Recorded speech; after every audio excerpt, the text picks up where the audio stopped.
नमस्कार, प्रेम जिवाळ्यामध्ये तुमचं खूप खूप स्वागत आहे। आज आपण बनवणार आहोत साऊथ इंडियन सांबार मसाला। तर चला तर सांबार मसाला कसा बनवायचा आपण बघूया। आता सांबार मसाला बनवण्यासाठी इथे मी एक काश्मीरी लाल तिखट मिरची घेतली, काश्मीरी मिरची घेतली आणि एक लवंगी मिरची घेतली। आता ह्या दोन्ही मिरच्या आपण एकत्र भाजून घेऊया। आता ह्या मिरच्या वजनाने बोलाल तर ह्या 100 ग्रॅम मिरची आहे, 100 ग्रॅम मिरची आहे। दोन्ही मिळून ह्या 100 ग्रॅम मिरच्या आहेत। ठीक आहे, आता याला आपण चांगलं भाजून घेऊया।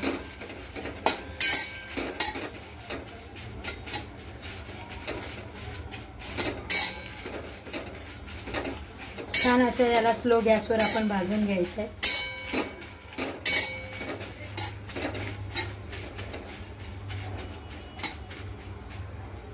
आता स्लो गॅसवर आपण ही मिरची भाजून घेतली। आता आपण ही काढून घेऊया।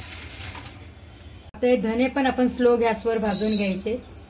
आता हे धने म्हणाल तर वजनाने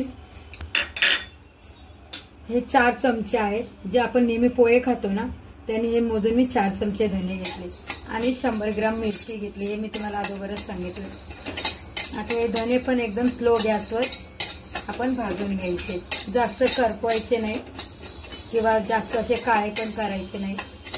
हे बघा, आता हे धने पण भाजून झाले, बघू शकता तुम्ही धण्यांचा वास असा दरवळायला लागलाय थोडा थोडा। आता आपण हे धने पण काढून घेऊया। इथे घेऊया मिरे। आता मिरी हे पण पोहे खायचे चमचे आहे ना, ते 2 चमचे मिरी, 2 चमचे मोजून घेतात। हे सुद्धा आपण स्लो गॅसवरच भाजून घ्यायचे। मी स्लो गॅस केलेला आहे, बघू शकता। आणि स्लो गॅसवर हे सगळी जिन्नस आपल्याला भाजून घ्यायची।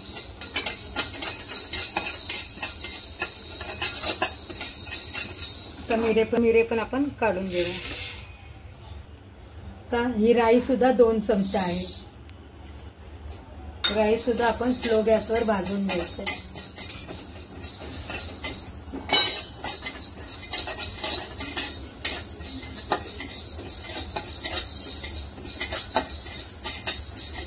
राई भाजली म्हणजे असं जरासा तडतड असा आवाज येतो। आपण याच्यात तेल बिलकुलही घालायचं नाही, सगळे सुकेच मसाले भाजून घ्यायचे।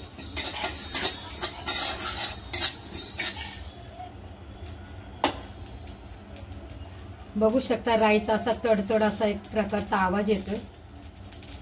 आता राई आपली भाजलेली आहे, तडतड आवाज यायला लागलाय। आता ही राई सुद्धा आपण काढून घ्यायची।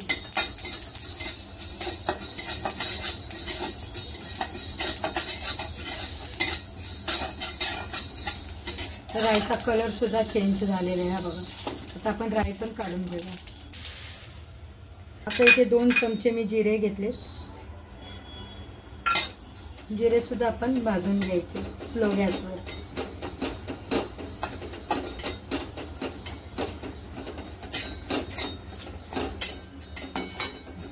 जिऱ्यांचा सुद्धा वास दरवळायला लागला, बघू शकता। आता जिरे पण आपण काढून घेऊया।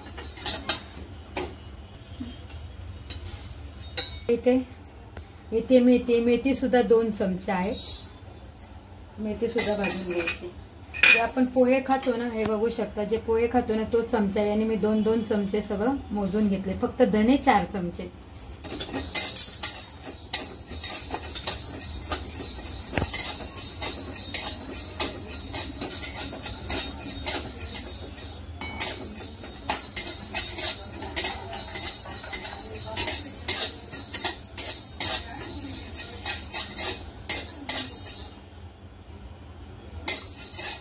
मेथीचा सुद्धा कलर चेंज झालाय।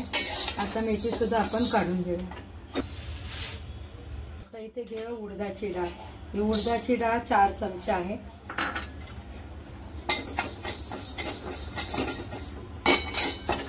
ती सुद्धा आपण स्लो गॅसवरच भाजून घ्यायची।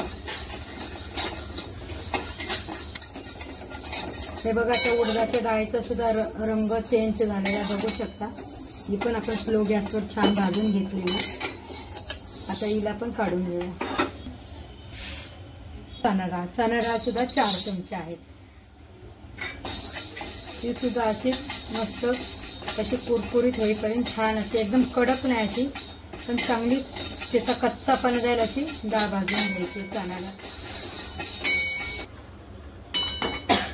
आता चणा डाळ पण छान भाजून झालेली आहे, बघू शकता तुम्ही. पण ती पण काढून घेऊ. आता इथे तांदूळ सुद्धा 4 चमचे. तुम्ही कुठलेही तांदूळ घेऊ शकता, पण सांबार मसाला शक्यतो रेड जे तांदूळ असते ना, साऊथ इंडियन रेड असे लाल कलरचे तांदूळ ते घ्यायचे. आता ते माझ्याकडे आहेत नाही, म्हणून मी माझ्या घरात जे तांदूळ आहेत ते तांदूळ घेतले आहेत आणि सांबार मसाला बनवते. तुमच्याकडे असेल तर तुम्ही रेड कलरचे जो तांदूळ असतो ना, साऊथ राईस म्हणतात त्याला, तो घेऊ शकता. ठीक आहे. तो माझ्याकडे नाहीये, मी आपला साधा तांदूळ वापरलाय.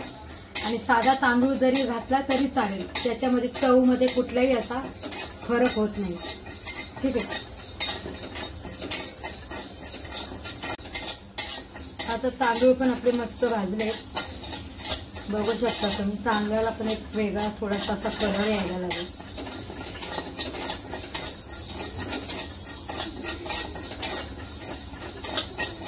छान असं मंद आचेवर मस्त असे भाजून सगळे जिन्नस असे छान भाजून घ्यायचे.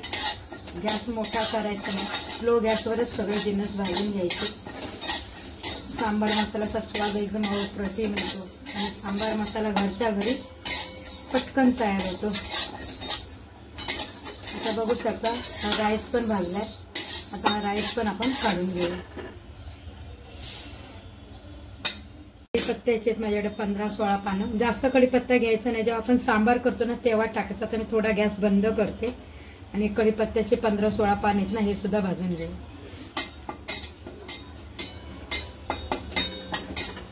जास्त कढीपत्ता टाकला ना सांबार मसाला बनवताना, तर कढीपत्त्याचा एक उग्र असा वास येतो. म्हणून सांबार बनवताना तुम्ही टाकू शकता, पण सांबार मसाला बनवताना जास्ती नका घेऊ. 17 ते 18 पानं घेऊ शकता, किंवा तुमचं प्रमाण जर सांबार मसाल्याचं जास्त असेल. आता हे मी 4 वेळा सांबार मसाला पुरेल इतका हा मी मसाला बनवलाय 100 ग्राम मिरचीचा. तुम्ही जास्त तुम्हाला प्रमाण करायचं असेल त्याप्रमाणे तुम्ही कढीपत्ता घेऊ शकता.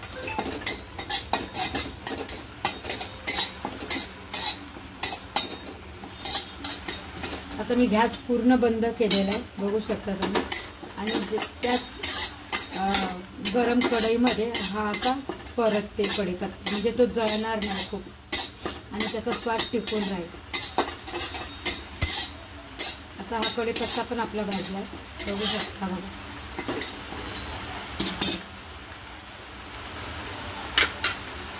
गॅस चालू करते मी आणि परत स्लो केलाय, बारीक केलाय गॅस. कढीपत्ता अजून छान असा भाजला पाहिजे.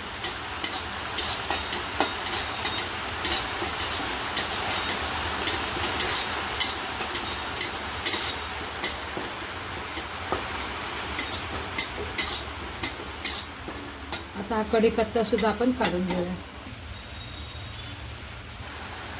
इथे ना हा हिंग आहे, आपण गॅस ना स्लो आहे तो बंद करूया पूर्ण. कढई गरम आहे एकदम कडकडीत. आता हिंग आहे, हे 2 चमचे मोठा हिंग आहे, तो सुद्धा आपण भाजून घ्यायचा आहे.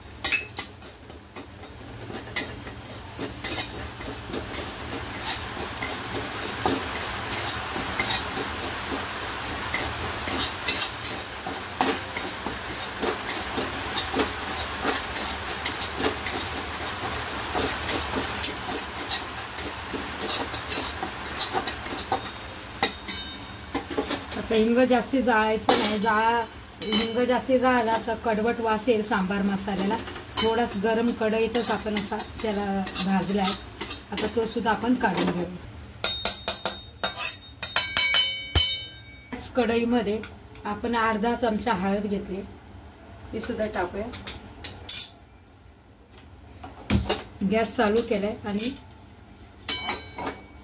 वापस स्लो केला. आता ही हळद पण आपण थोडीशीच गरम करायची असेल, पण आता कढई आपली थंड झाली होती ना, हिंग भाजला तर वास तर काय छान येतो हिंगाचा पण. आता हळद पण आपण भाजून घ्यायची. बघू शकता हळदीचा पण कलर चेंज झाला. आपण गॅस बंद करूया आणि हळद सुद्धा काढून घेऊ. आता ही सगळी जिन्नस आहे ना आपण भाजले, याला मस्त एकदम पूर्ण फॅन खाली थंड करून घ्यायचे. आणि नंतर अगोदर मिरच्या वाटायच्या, नंतर हा सगळा मसाला वाटून घ्यायचा आणि नंतर एका बाउलमध्ये घेऊन सगळा एकत्र करायचा आणि घट्ट बरणीमध्ये झाकून ठेवायचा. ठीक आहे. आता याला मी सगळं आधी थंड करून घेते. मस्त थंड झाला आपला सगळा मसाला, एकदम पूर्ण थंड करून घेतला मी फॅन खाली. आता अगोदरने हे मिरच्या आहेत ना, हे आपण बारीक मिक्सरला वाटून घेऊया. आपण हे सगळे मिक्स करून घेतले हाताने चांगलं छान. आता आपण हे सगळं मिक्सरच्या भांड्यामध्ये सगळा मसाला हा काढून घेतलाय आणि याला सुद्धा मस्त फाईन पावडर करून घेऊया. आता बघू शकता हा मसाला किती बारीक मस्त असा फाईन झालेला आहे. हे बघा किती छान पावडर झालेली एकदम. तरी सुद्धा अजून थोडासा जाडसर आहे. आपण एकदा याला छान असं फिरवून घेऊया. हा बघा असा मस्त फाईन पावडर झालेली. मी याला 1-2 वेळा असं मध्ये मध्ये फिरून बघितलंय मिक्सर बंद करून की बारीक झालाय की नाही. आता छान बारीक झालेला आहे. मिरची पावडर आपण केली ना अगोदर, ती सुद्धा आपण याच्यात टाकून घेऊया.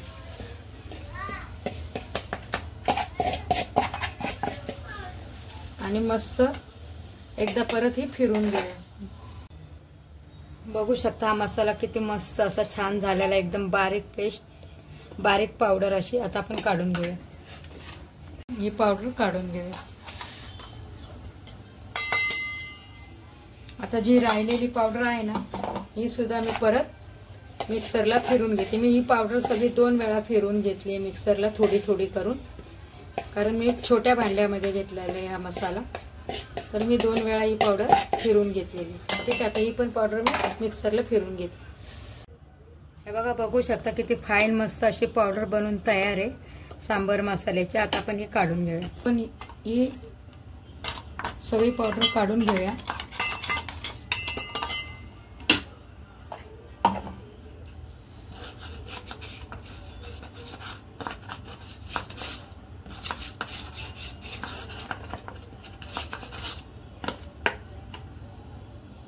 आणि हा मसाला ना मस्त असा सगळा मिक्स करून घ्या, जेणेकरून हे सगळी जिन्नस आहे ना हे एकत्र चांगले मिक्स होईल. म्हणून मी ह्या 2 वेळा चांगला असा मिक्सरला फिरून घेतलाय. याला चांगलं असं मिक्स करायचं.